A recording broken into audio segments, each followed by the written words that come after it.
Bienvenidos a Bopey Talks, un espacio donde conversamos con líderes y expertos de la industria tech sobre cómo la tecnología está cambiando la forma en la que vivimos, pensamos y trabajamos. Si te apasiona la tecnología y la inteligencia artificial, este espacio es para ti.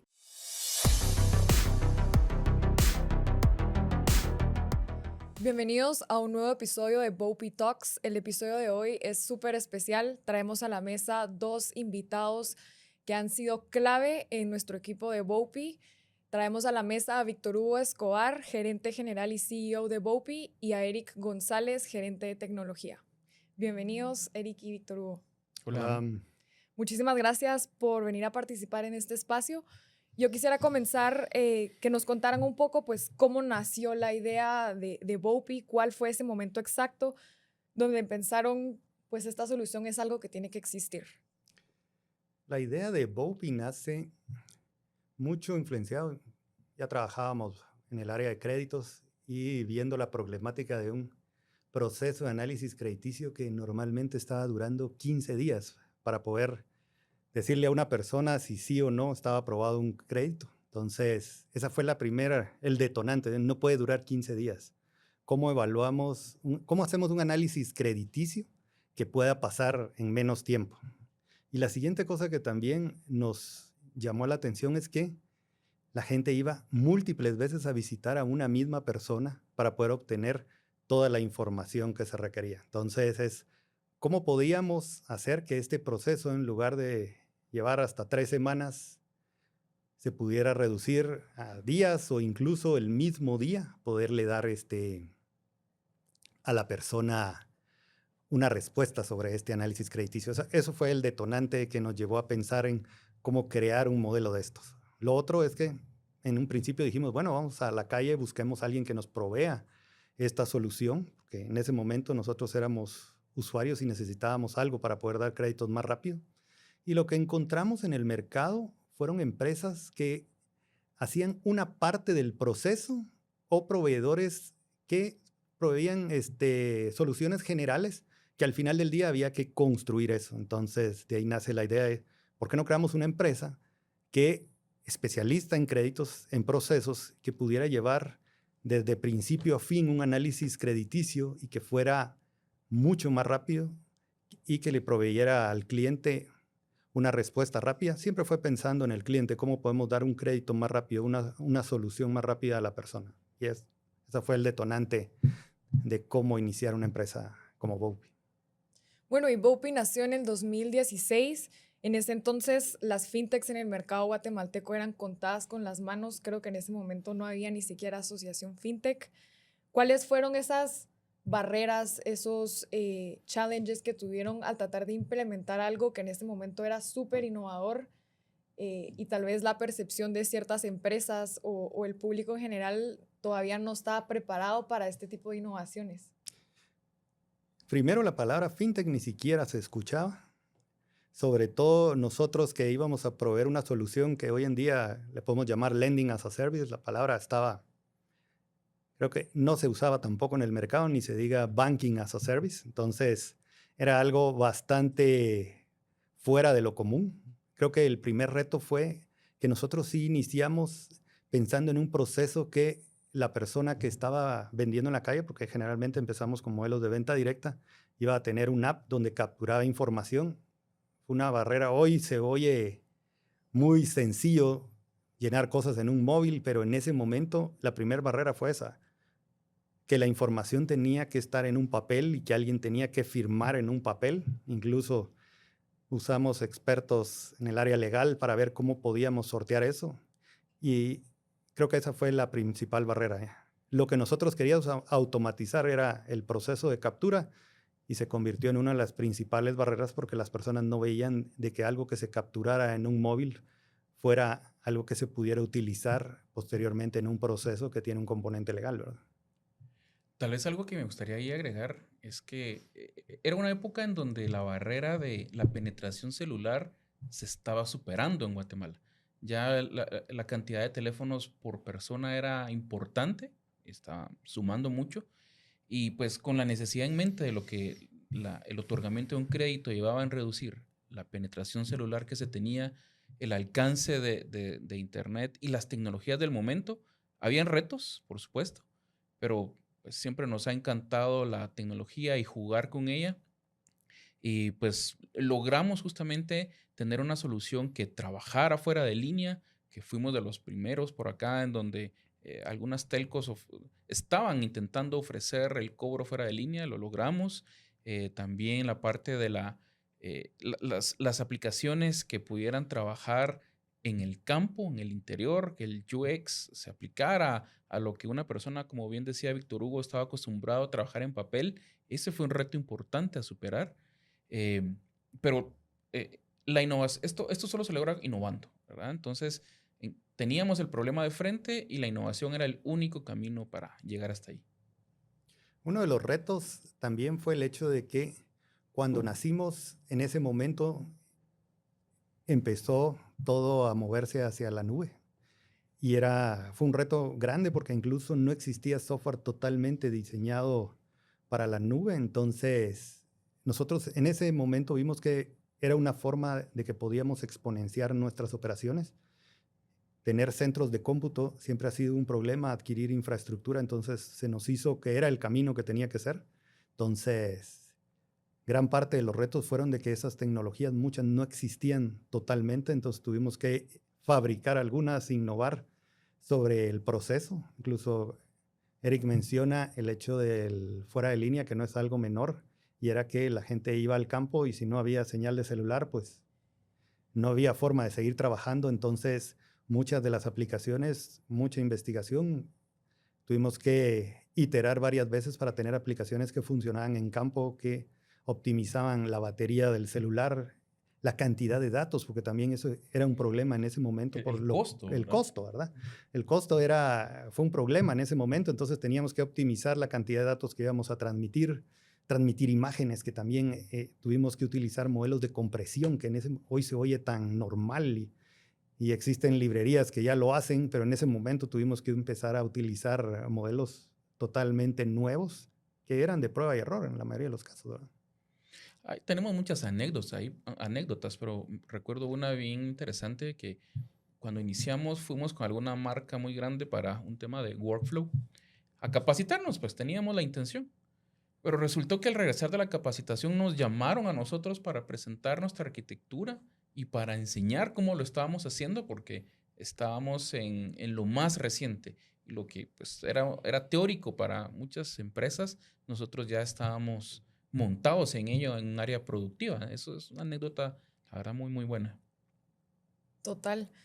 ¿Y cómo explicarían cuál es la propuesta de valor de Bopi a instituciones que hoy en día ya otorgan créditos?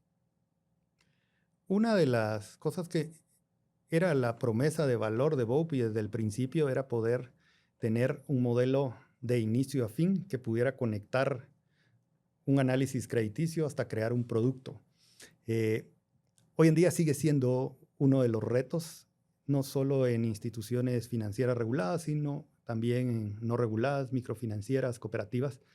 Y es que muchos de estos procesos siguen iniciando en papel o desconectados de sus motores de reglas. Entonces, lo que sigue pasando es de que un análisis crediticio nunca se sabe cuándo comienza y al final del día cuándo terminó y cómo poderle dar seguimiento end-to-end. Entonces, parte de nuestra propuesta de valores, independientemente de que nosotros no tengamos el control desde el inicio al fin, nosotros sí podemos llevar esa interacción y podemos decirle a nuestros clientes cómo poder analizar un crédito de forma de principio a fin y cómo poder optimizar un análisis crediticio, ¿verdad? También, sin duda, nuestra propuesta de valor está en, bueno, a ver, los clientes de las entidades financieras, tanto reguladas como no reguladas, o mejor dicho, las entidades financieras reguladas y no reguladas, les costaba, todavía hay algunas, llegar a las personas que están en el interior. Entonces veían como, es muy costoso llegar a ellas. A las personas que están en el interior del país, en la base de la pirámide, decían, no cumplo con los suficientes requisitos para ir a una entidad financiera. Entonces, esa brecha que está entre estas entidades y las personas con la necesidad de financiarse es la que nosotros cubrimos. Y está nuestra propuesta de valor de ser ese enlace entre quien necesita, pero no tiene suficiente información, y quien da, pero no tiene cómo llegar a ellos o el costo era muy alto. Entonces, con nuestra propuesta de reducir tiempo, reducir costo operativo, la penetración celular y las diferentes formas de obtener más información de las personas para hacer una evaluación de riesgo, ahí es ahí donde está la propuesta. Ser ese puente entre la oferta y la demanda de crédito.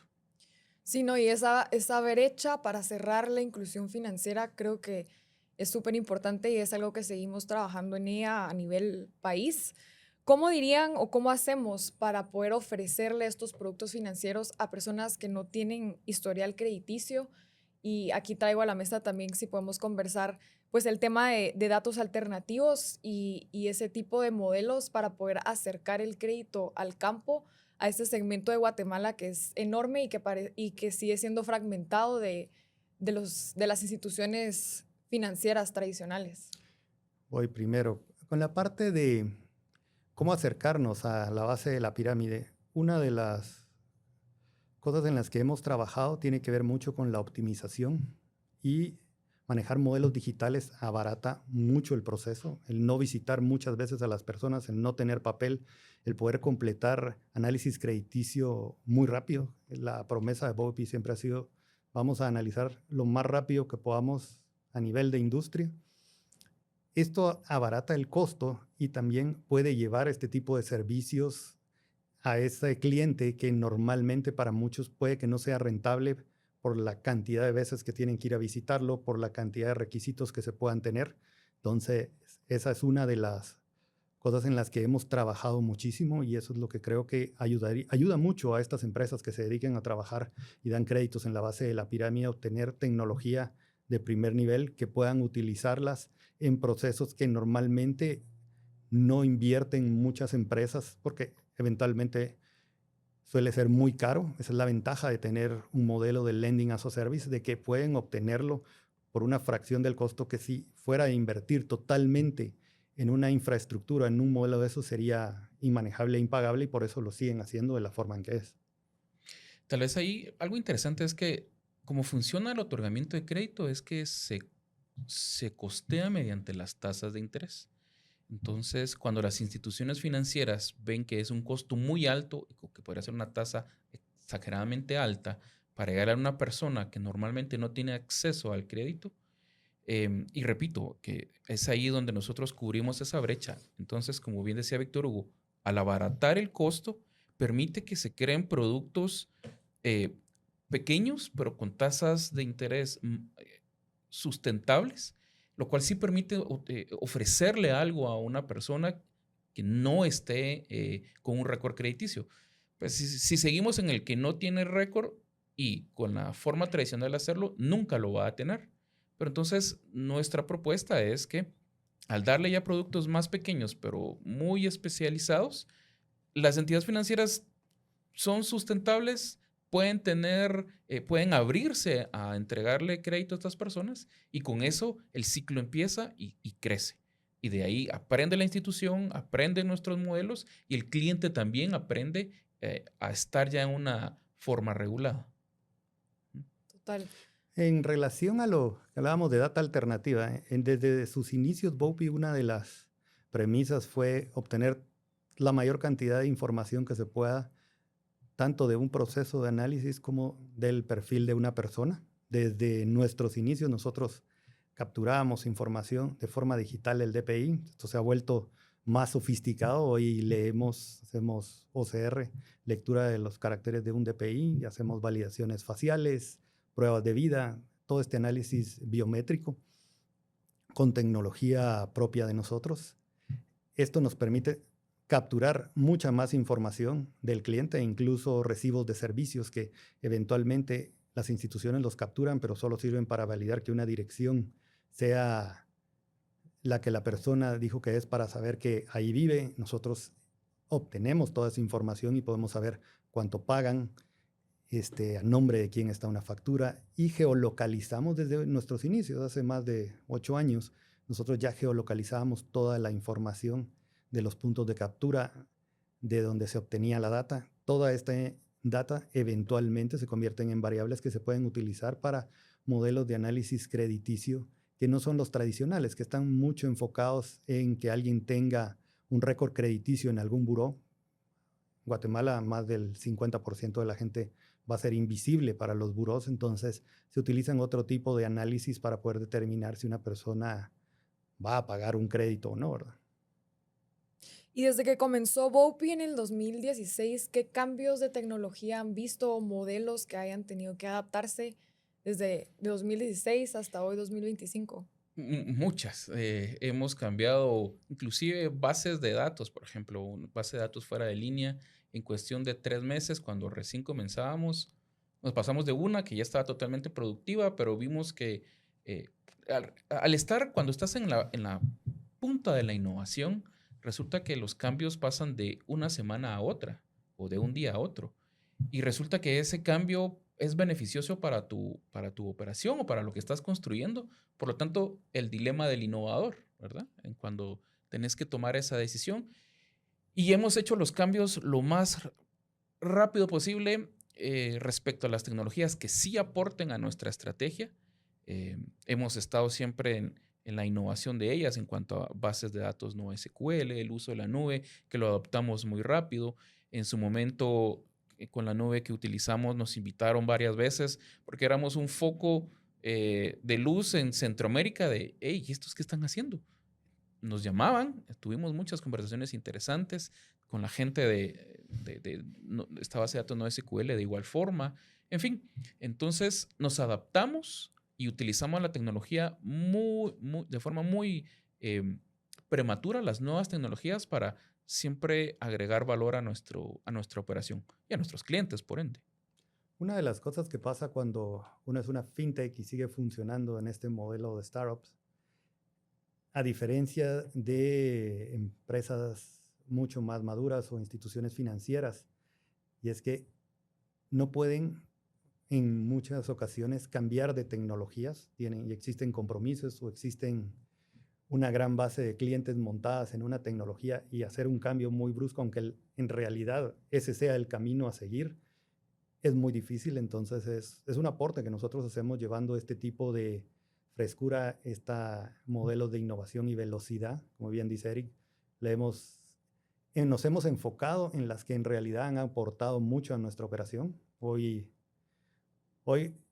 cuando uno no usa la palabra inteligencia artificial, pareciera que ya no está en tendencia y llega a ser un cliché, pero en realidad el uso hoy de las nuevas tecnologías de inteligencia artificial no están fuera de esto. Nosotros hemos tenido muchos modelos de inteligencia artificial que hemos usado en el tiempo, pero hoy la inteligencia artificial ya está presente, no solo en cómo voy a desarrollar aplicaciones más rápido, sino también en cómo voy a operar diferente, cómo voy a tener agentes que analicen que la data que tenemos es la que deberíamos tener, cómo hacer análisis de control de calidad de software utilizando agentes de inteligencia artificial. Tiene que ser y es parte de nuestra operación, y eso es lo que hoy en día es uno de los cambios más grandes que estamos haciendo en nuestra forma de trabajar, ¿verdad? Y tal vez agregando ahí, por supuesto, la seguridad nunca ha estado de lado. Siempre hemos implementado todos los factores de seguridad. Y ahora, como bien mencionaba Víctor Hugo, la parte del AI nos ayuda a reducir el tiempo de implementación en todos los factores de seguridad, de calidad y de tiempo de entrega. Eso es genial.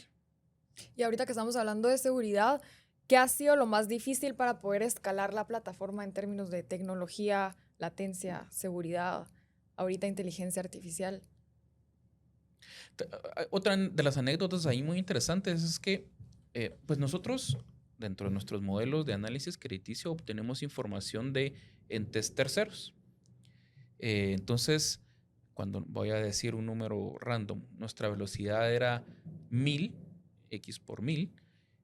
Ya al utilizar información de terceros ha sido, creo que, de los principales retos porque no nos soportan. Entonces, tenemos que reducir la velocidad de procesamiento, de consumo, hacia lo que este tercero puede proveernos. Ese es un reto y ha sido de los factores, creo yo, que reducen hasta cuánto podemos. En el momento en que todo esté de nuestro lado, en nuestras manos, la velocidad es de los valores más importantes que agregamos. Una de las cosas en el mundo financiero es muy normal que los cores de bancos lleguen a durar muchísimos años en funcionamiento. En el caso de cómo existe hoy la tecnología y sobre todo el lado de las fintech, 8 años ya es vivir con legacy dentro de nuestra infraestructura. Entonces, uno de los retos ha sido cómo nosotros hemos venido cambiando nuestros modelos de plataforma. Creo que vamos por la 5ª versión de un modelo que eventualmente, posiblemente el cliente no nos pidió que aceleráramos, pero nosotros sabíamos que no podíamos quedarnos en esas versiones porque el mismo mercado tiene soluciones mejores.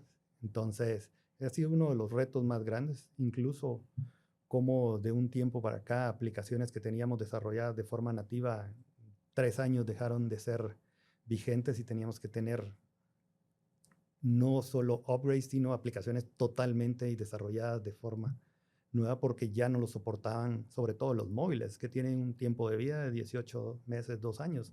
Entonces, posiblemente sea de los retos que hoy empezamos a sortearlo mucho con inteligencia artificial para poder acelerar todavía más esos ciclos.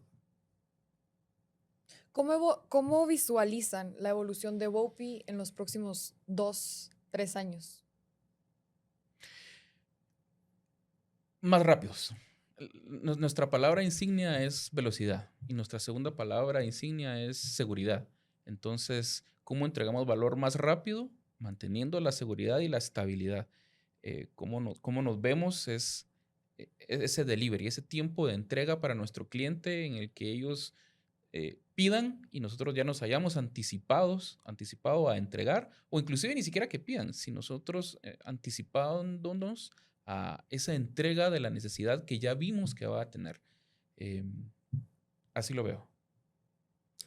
En el mundo que vivimos hoy, sobre todo este 2025, estamos viendo que muchos de estos proyectos tienden a durar periodos largos, un proceso de crear una nueva aplicación para un banco donde pueda prestarse a modelos de análisis crediticio en la calle con agentes vendiendo, o una aplicación donde el mismo cliente se autogestiona, son proyectos que llegan a durar hasta 1 año. ¿Qué está pasando ya en este 2025 y en lo que vamos? En 1 año están naciendo empresas enteras desde cero. Entonces, nosotros no nos podíamos quedar atrás y esto es parte de nuestra nueva infraestructura y nueva estrategia, ¿verdad? De cómo acelerar con estos modelos, y eso es lo que tenemos hoy, ¿verdad? Ya no podemos, como bien dice Eric, nuestra estrategia está fundamentada mucho en la velocidad, no solo de velocidad en nuestras aplicaciones, sino la velocidad en la que podemos entregar valor a nuestros clientes por medio de nuestras plataformas. Totalmente. La palabra regulación la escuchamos mucho en el ámbito fintech. ¿Qué papel creen que juega la regulación en Guatemala, considerando que pues no tenemos ninguna ley fintech como en México? ¿De qué forma nos está limitando, no nos está limitando, cómo nos afecta? Bueno, a ver, la regulación no se discute, se cumple, ¿verdad? Eso es lo que cualquier jurista te va a decir. Pero lo que hemos hecho es, lo que sí es permitido, lo aprovechamos al máximo.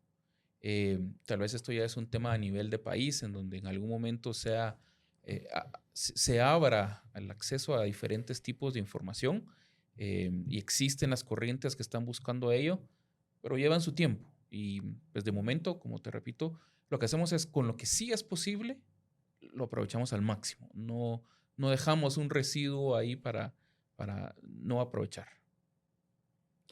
Una de las cosas que pienso yo que nos ayudó hace un par de años fue el hecho de poder tener, en el caso de la banca regulada, el IBE, ahora fake, que fuera totalmente digital. Existen muchas iniciativas, sobre todo para leyes fintech, y es poder utilizar firmas digitales. Creo que esa es una de las cosas que más ayudaría, porque estos procesos digitales que no logran completarse totalmente de forma digital, muchas empresas siguen dependiendo de que exista un papel firmado y eso todavía es una limitante para poder otorgar un producto mucho más rápido. Aunque existen muchos que ya están haciéndolo totalmente digital, sigue existiendo ese tipo de barreras, ¿verdad? Entonces creo que es lo que, como bien dice Eric, cumple conforme a lo que tenemos, pero sí esperaríamos que en un futuro próximo eso se pudiera resolver y pudiera acelerar este tipo de procesos. Para ustedes, ¿qué ha sido lo más gratificante en el camino de Bopi? Esa es una pregunta filosófica, pero si ya tenés tu respuesta.